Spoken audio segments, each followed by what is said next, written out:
may D3 mga butika. D3 Bio with Vizio. Ako si Ana, before problema ko gid ang akon irregular nga regla. Kisa galabot gid 3 ka bulan bla. Sang pagtumar ko sang D3 Bio baw okay gid ang resulta subong normal na gid. D3 Bio. Ang D3 Bio nga may Vizio. Ang Vizio nga may D3 mga butika. DTX 500. Pasami ka bala nagaugtas, kapoy sa trabaho, kag stress adlaw-adlaw. Ini ang kapagdanan sa madasi nga pagtimula kalaman ang abyan. Mag DTX 500 ka kaysa DTX 500. Ang stress malikawan, pagkaburingon malimtan. DTX 500. DTX 500. Ang pag-inom kag pagmanigarilyo sa lawas ang hindi maayo. Dapat adlaw-adlaw protektado. Mag DTX 500. Aga, udto, kagabi. DTX 500. Ang pangpawi kag super detox mo. DTX 500.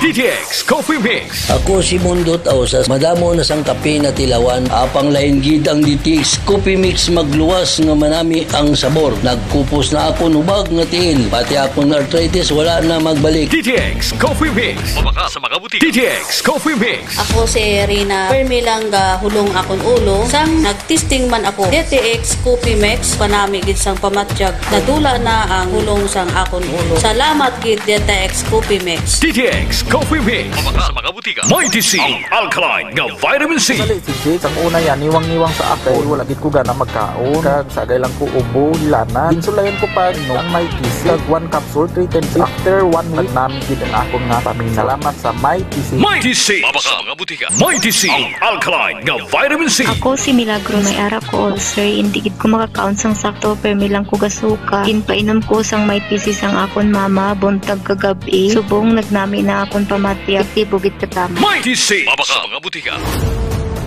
The official overall #1 station in Iloilo City. K5 News FM. Iloilo 88.7.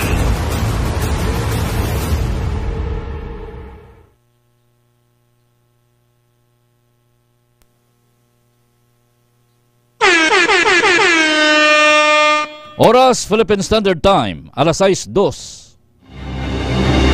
Kahit saan, kahit kailan, ang pinapakinggan.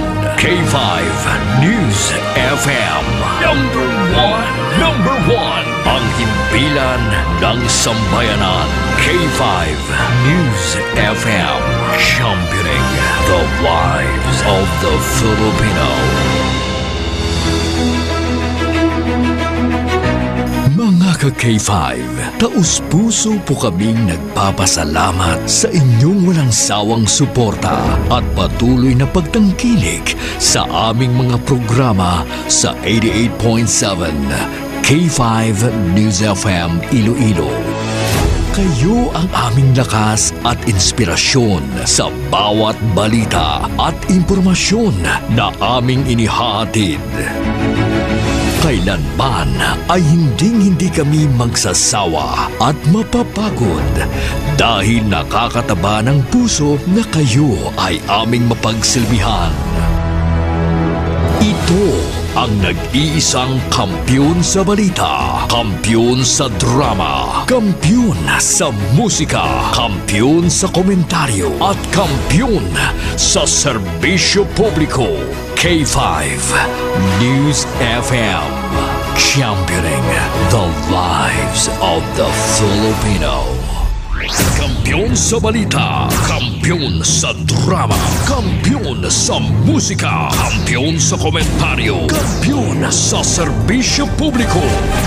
Bandera noon, K5 News FM na ngayon. Ito ang kampiyon nga istasyon, K5 News FM, championing the lives of the Filipino.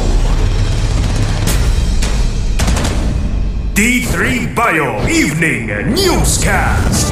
The latest and the most comprehensive news of the day. Dito lang mapapakinggan sa D3 Bio Evening Newscast. Mga naglalakihang mga balitang lokal. Balita mula sa Luzon, Visayas at Mindanao. Mga balita sa labas ng bansa. Balitang sports at mundo ng showbiz. D3 Bio Evening Newscast. At ngayon, narito na ang inyong K5 News Team. Ka-K5, Sunny Sarabia Punay at Kimberly Caluyo.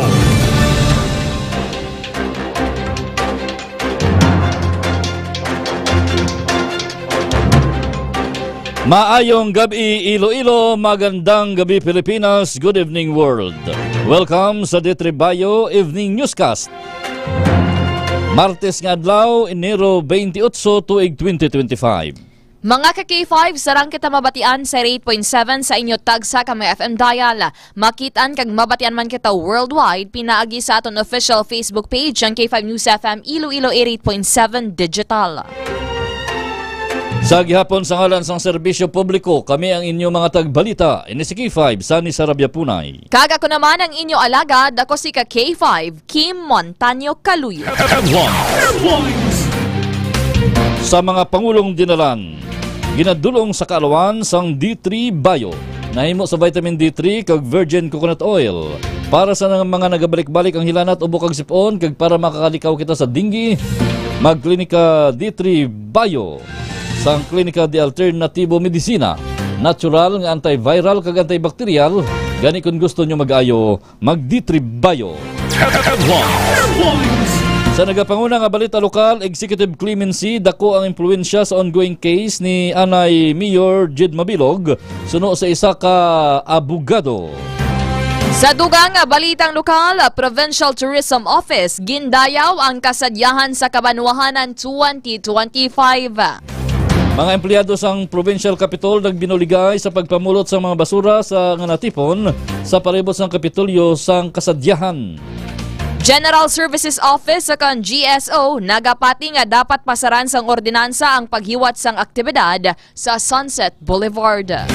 Sa balita nasyonal, PCG gintahod na ang dulong na ang bangkay sang mangingisda nga ginbawian sang kabuhi samtang nagapangisda. Sa dugang balita, former Chief Presidential Legal Counsel Salvador Panelo gin-criticize ang executive clemency kay ex-Iloilo City Mayor Jed Patrick Mabilog. Sa balita international, isa ka persona sa India ginapatihan nga napatay bangod sa GBS. Sa balita sa patagsang hinampang o kon balitang sports, Jimmy Butler liwat nga gin-suspender sang Miami Heat. Balita sa patag sang entertainment, post ni Rubina Gokongwei nga nagakapot sang stuffed toys nga manog, nakaangkon sang madamo nga reaksyon.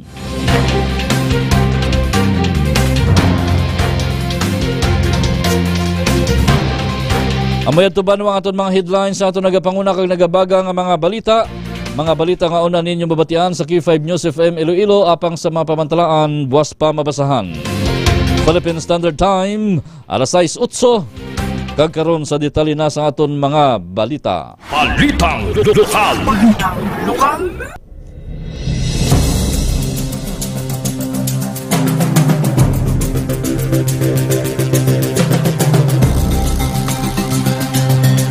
Ang masunod nga mga balita lokal nga inyong mabatian, igadulong sa kalwan sang Klinika DTX Coffee Mix. With ampalaya, chia seeds, and sugar cane extract powder para sa may mga diabetes o kunyara na sa bibis ang pagka-diabetiko nga bawal na ang mag-inom sa kape nga puro lang kalamay. Hindi magkabalaka, pwede gihapon makapangapi. Klinika DTX Coffee Mix, ang pinaka-healthy nga kape. Nakapangapi ka na, naka-detox ka pa.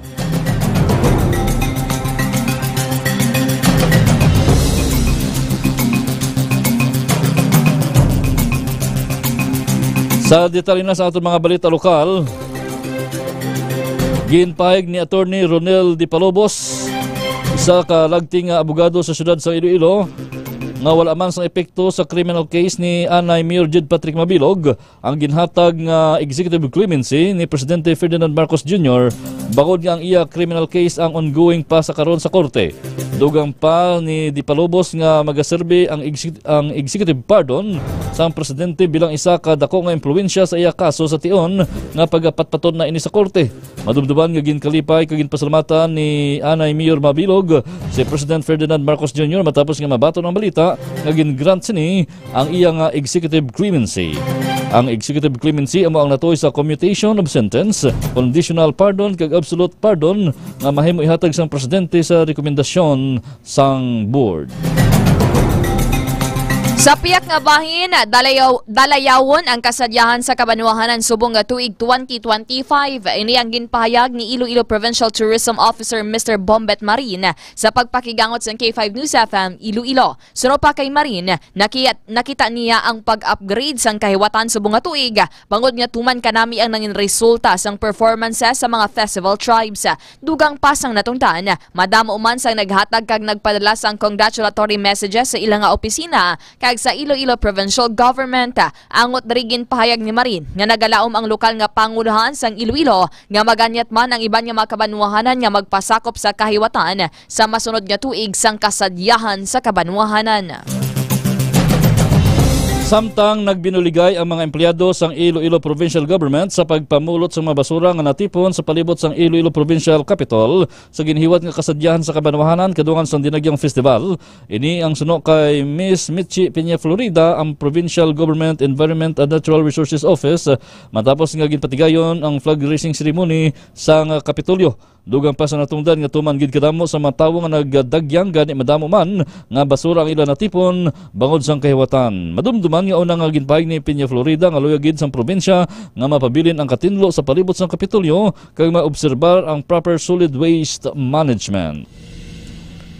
Liton kita sa dugang balitang lokal, ginrekomendar ni General Services Office sa GSO Head, Engineer Niel Ravena, nga dapat mayaras ang ordinansa nga mag-regulate sa mga aktibidad sa Sunset Boulevard. Sino pa kay Ravena, dapat mayaras ang rules and regulations ang lugar, agud man maproteheran o kung maproteksyonan ang kanami sang lugar. Nahibaluan nga yaras sa masobra 6,000 o kung 6,000 ang nagpadulong sa Sunset Boulevard sang Enero 25 to 26 sa diin. Nagbilin ini sa tonelada nga basura. Plano naman sa karon sang GSO nga magpahamtang sa mga waste bin sa among lugar agud mahagan-hagan ang paglapta sang basura. Alas 6:12 ang aton oras. Ang masunod naman nga mga balita nga inyo mabatian, igadulong sa kaluwan sang Mighty C. Alkaline-based nga vitamin C, wala sang hapdi sa tiyan. Gani pwede gid magtumarbisan wala sang kinanan. Mighty C, labi nga ginpabaskog para nga mas protektado kita kontra sa mga balatian. Nagabulig sa aton nga heart health, agud makalikaw kita sa stroke kag heart attack. Nagapahamis pa sang kutis, gani bisan may edad na, hubin gihapon ang itsura. Wala sang proper turnover of documents sa idalom sang Metro Iloilo Transport Service Cooperative o kun METSCOOP. Humalin sang gintalusan na ang mga opisyalis upod sa ang chairman nga si Mr. Jose Marie de los Reyes. Suno kay Mr. Jovi Barito, ang vice chairman sa nasamit nga Transport Cooperative, minilyon ang nadula sa nakaligad nga administrasyon kag sila ang nagapagsalo sang mga kautangan. Dugang pa niya nga makapila na sila ka beses nga nag-file sang formal complaint sa Cooperative Development Authority o kun CDA bangod wala sang nagakooperar nga mga anay opisyalis.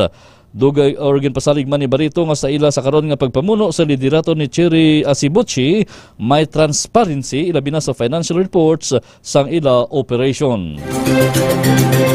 Sa kaangot nga balita, nagpasalig ang mga opisyalis ng Metro Iloilo Transport Service Cooperative o kon METSCOOP nga mahatagan sang solusyon o kon igtalupangod kag mahatag ang duha ka semana nga delayed nga pasweldo sang ilang nga mga driver kag passenger assistant officer o kon PAO sa sininga semana. Sa interview sang K5 News FM Iloilo kay Mr. Jovi Barreto, ang vice chairman sang nasambit nga kooperatiba, iyagin pahayag nga ganihitso na sang ila finance section ang payroll sa mga nagareklamo nga mga empleyado ilabi na sa idalom sang tagbak nga ruta. Angot naman sa benepisyo, ginpasiguro man sini nga ang tanan nga ginakalta sang ang nagadiretso sa Social Security System o kun SSS apang may pila sa ginsalo nga mga problema halin sa tinalikdan nga administrasyon nga ginpamunuan ni Jose Marie de los Reyes.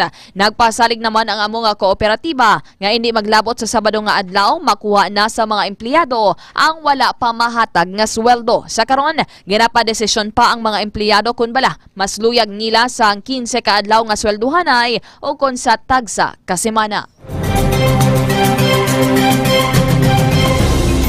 Ang masunod naman nga mga balita nga inyong mabatian igadulong sa kaluwan sang Klinika DTX 500, ang Palay Leaves with sugarcane extract para sa may mga diabetes o kunyara na sa baby sang pagka-diabetiko, sa mga hindi makatulog sa tiyon sa kagabihon, para nga mangin mahamo o kang katulogon mag Klinika DTX 500 adlaw-adlaw. Nagabulig ini para makalikaw kita sa madamo lang ang mga balatian, ilabi na ang cancer. Clinical DTX 500, the superior antioxidant. Nagpasalig ang bagong commander sang 301st Infantry Brigade nga si Colonel Neil Richard Patricio nga maubos ang gidabanta 20 ka mga nabilin nga remnants sang CPP-NPA-NDF sa Isla Sampanay. Sa interview kay Patricio, ginpahig sini nga tuman ka seryoso ang iya commitment sa pagpapas sa mga nabilin nga mga makawala nga grupo agud matapos na ang problema sa insurhensya. Apang suno kay Patricio nga padayonon sini ang peace kag kun mahimo unta na ang enkwentro rason sang iya nga paghaylo sa mga nabilin nga mga makawala nga grupo nga magbalik na sa sabak sang gobyerno nga madamo sang programa nga makabenepisyo sa mga magasungka nga CPP-NPA-NDF. Dugang pa ni Patricio nga kung mag-resist pa ang mga makawala nga grupo, wala na sa iban pang opsyon ang militar apang liwat nga or ginhatagan pagtamod sang commander nga prioridad gid sini ang kalinong kahilwayan para sa mga taga Isla Sampanay kag Gimaras. Nahibaloan si Patricio ang nagtalos kay Brigadier General Michael Samson. Sa police report, padayon pa nga ginabulong sa ospital ang 6 sa 8 ka mga sakay sang Mitsubishi Mirage nga nakabunggo sa 10-wheeler truck sa Barangay Takas, Haro, Iloilo City pasado alas 4 sang kaagahon, Enero 27, 2025. Sa interview sa K5 News FM Iloilo kay Patrolman Genesis Japheth Cudo, ang investigator on case sang Traffic Enforcement Unit o TEU sang Iloilo City Police Station o ICPO, ginpahayag sini nga lunsay nakaangkon sa mga pilas sa nagkalain-lain nga bahin sang ilalawas ang 6 ka mga biktima. Nahibaluan nga ang mga nabilin sa ospital amo sanday John Sultan Quintilla y Sumagyo, 32 anyos, single, kag residente sang Barangay Magansina, Santa Barbara, Iloilo. Amo man si Elmo de la Cruz y Sumagyo, 19 anyos, single, kag residente sang Barangay Magansina, Santa Barbara. Rogerson Bardulias y Balyartan, 19 anyos, isa ka estudyante, kag residente man sang Santa Barbara, Iloilo. Amo man si Von Cedric Mabugat y Salis, 27 anyos, single, kag residente sang Barangay Cali, Dumangas, Iloilo. James Lorenzo Cero y Blando, 18 anyos, kag residente sang Barangay Magansina, Santa Barbara. Ella Alamo y Palacios, 23 anyos, residente sang Barangay Bata, Bacolod City.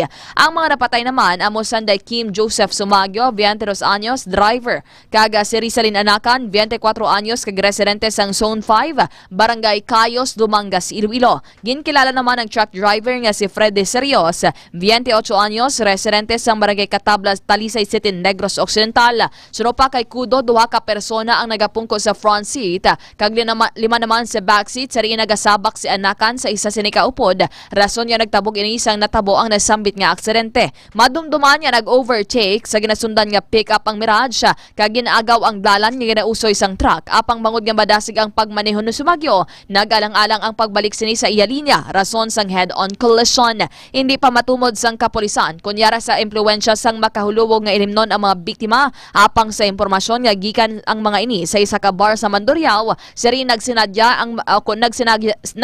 ang magbarkada kag maghimata kadungan sang dinagyang Festival 2025. Samtang ginpagwa naman o kon gin-release ang Iloilo City Police Station o kon ICPS 3 si Serios matapos nga naglaps na ang reglementary period.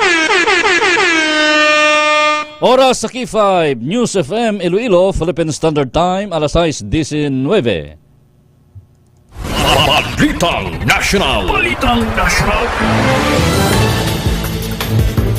Sa ilo na kita banwa sa detalye na sa ato nagapangunang ang mga balita nasyonal.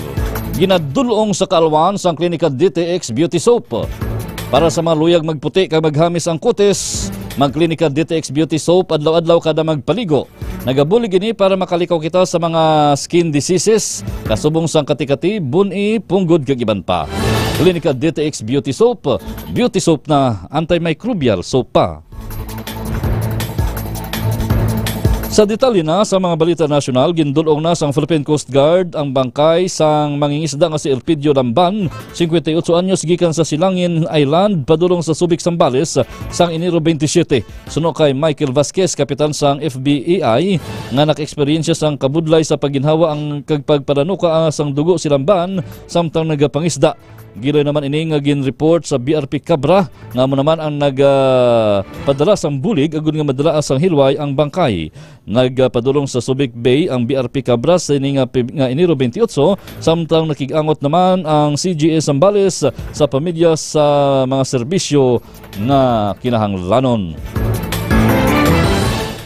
Liton kita sa dugang nga balitang nasyonal, ginbatikos si former Chief Presidential Legal Counsel Salvador Panelo ang executive clemency nga gingranto kon ginhatag kay Anay Iloilo City Mayor Jed Patrick Mabilog ni Presidente Ferdinand Marcos Jr. kahapon Enero 27, 2025. Ginpahayag ni Panelo nga ang pardon ang nagaserbing nga reward para kay Mabilog sa mga kritisismo siri kay Duterte may kaangtanan sa illegal drug trade. Matandaan nga ginkumpirmar ni Executive Secretary Lucas Bersamin ang pardon sang Lunes nga adlaw kon kahapon Enero 27 nga naghilaway kay Mabilog sa administrative charges.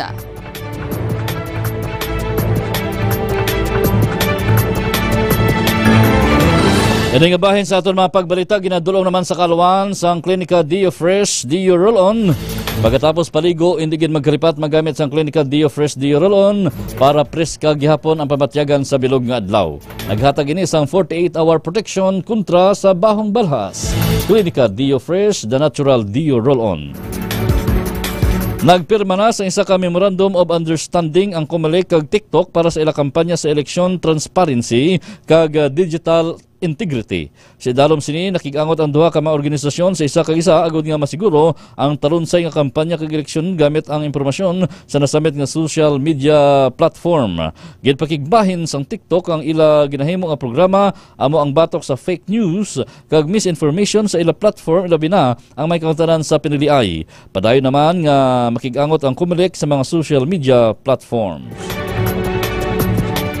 Sa ato naman pinakauli nga balitang nasyonal, yara sa 22 ka volcanic earthquakes, lakip na ang 3 ka volcanic tremors nga nagdugay sang 8.31 ka minutos ang nagluntad sa Bulkan Canlaon sa sulod sang 24 ka oras nga monitoring sang Philippine Institute of Volcanology and Seismology o CONFIVOX. Nakabalhag man ang ahensya sang 3 ka ash emissions nga nagdugay sang 5.44 ka minutos nga nagdangat sa 4,222 tons sang sulfur dioxide flux kag 900 so 900 meters ang kataason sang voluminous plume nga may padayon nga degassing kag tumalagsahon nga ash emission pagkadto sa direksyon sa nabagatnan na katundan. Nagapabilin naman nga yara sa alert level 3 ang bulkan nga nahamtang sa Negros Island tugas ang aktibidad sini. Balita International.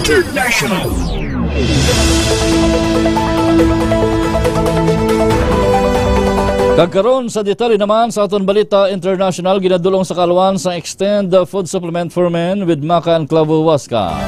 Bastante sa amino acids kag phytonutrients nga ginapaayo ang sirkulasyon sa aton dugo sa lawas para nga pirmi aktibo kag may dugang nga kusog sa bilog nga adlaw. Klinika Extend Food Supplement for Men para sa mga ginakapoy kag pirmi lang ginakapoy kag madali kapuyon kag mahina lang tuhod, mag-extend food supplement.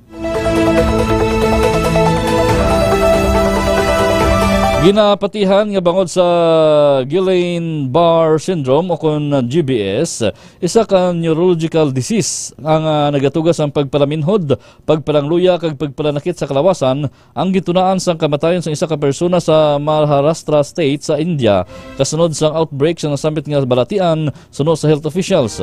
May kabugusan nga 101 ka kaso sang GBS ang na-record sa nasambit nga lugar kag lunsay nga ang ila yara sila sa Pune City nga nahamtang 180 kilometros gikan sa state capital kag financial hub Mumbai. Ginpahig sang Public Health Department sang estado nga isa ka persona ang napatay sa siyudad sang Solapur kag 16 naman ka mga pasyente ang gina-ventilator sa karon. Giloy naman nga ginbisita sang response team ang apektado nga mga lugar.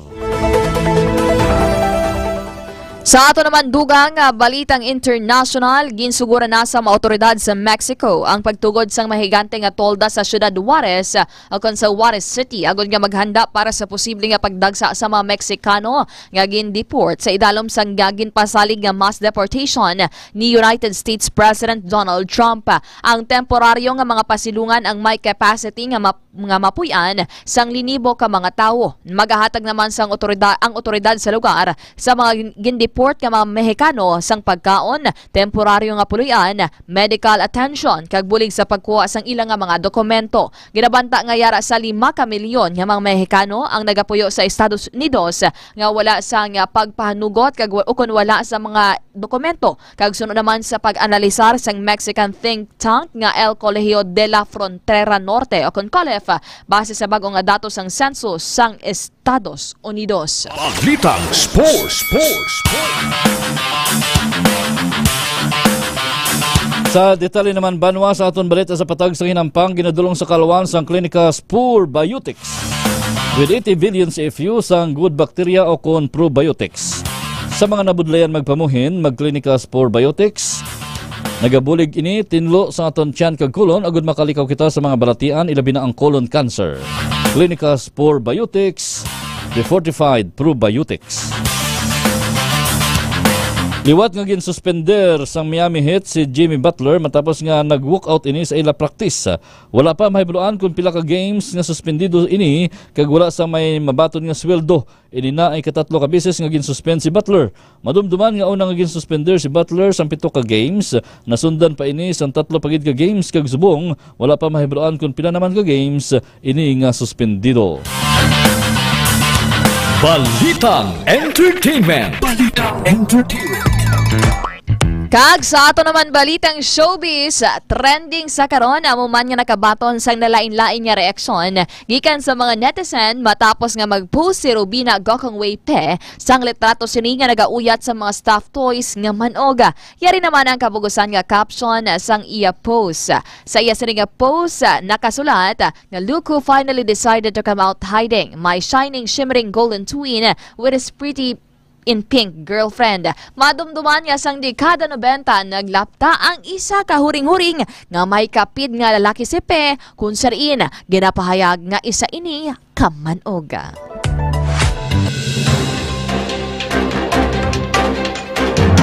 Atensyon sa mga taga-banwa sang Sara Iloilo nga luyag mag-avail sang libre nga konsultasyon sa inyong mga ginabatyag sa lawas. Magpakigbahin sa medical mission sang Klinika de Alternativo Medicina and Wellness Center ni Doc Ramil Oy sa maabot nga Pebrero 3, Lunes nga adlaw sa Sara Gymnasium sa Municipal Plaza. Apang bangod nga limitado lamang ang pwede makiter sa aton mga klinika consultants, magpa-reserve na sa inyong mga slots sa pinaagi sa pagkadto sa istasyon sang K5 News FM Sara nga yara nahamtang sa sulod sang second Iloilo Provincial Mobile Force Company headquarters sa Barangay Sirudo kag magkuha lamang sa inyong priority tickets o kung magkontak sa numero 0994-441-7685. Libre nga konsultasyon kag mayara man sang libre nga bulong para sa inyo. Ang ining medical mission ang ginadulong sa inyo sang DTX 500, MyTC, D3 Bio kag DTX Coffee Mix kag sang K5 News FM.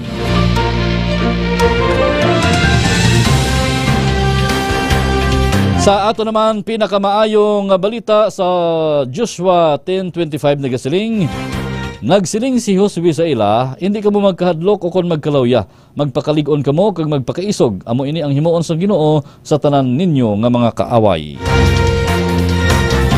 Philippine Standard Time, alas 6:29.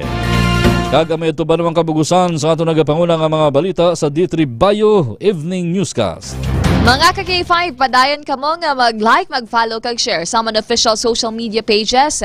Ang K5 News FM Iloilo kag K5 News FM Iloilo 88.7 Digital. Makitan kami sa amon nga Facebook page, sa amon nga YouTube channel, and of course, sa amon TikTok account. Magpamati man sa mga programa sa K5 News FM Iloilo sa gabi alas 7:09 ang pratuntunan Funpal upod kay K5 Troy Tisoy, alas 9:30 tubtob alas 12 ang programa K5 Night Watch upod kay K5 June Kapulot.